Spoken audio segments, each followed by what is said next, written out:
Good morning. My name is Michael Hatch, and I'm Vice President with the Canadian Credit Union Association. We represent over 200 credit unions across Canada, with nearly $300 billion in assets and representing millions of Canadians. We are on the Hill today with dozens of sector representatives to deliver a simple message to the federal government. The financial sector in Canada consists of much more than the large banks. It may seem obvious, but it isn't always so, and it has major implications for federal financial sector policy. Credit unions represent 10 million members in Canada, can be found in over 1,600 locations across the country, and provide over 29,000 full-time jobs.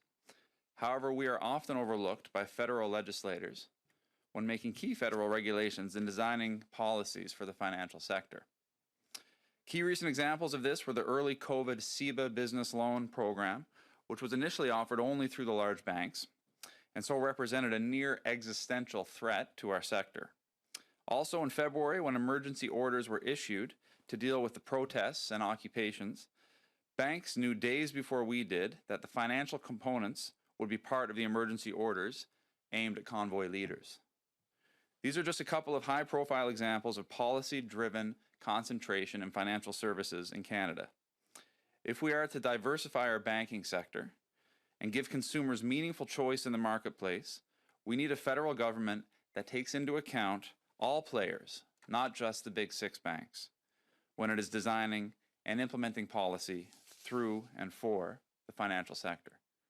Our message is simple, should be self-evident, yet continues to require constant repetition here in Ottawa. We call on all federal legislators to bring credit unions to the table on the same terms as the large six banks when implementing policies that impact our millions of members. Thank you very much.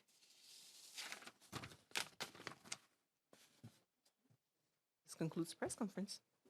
Thank you. Thank you very much.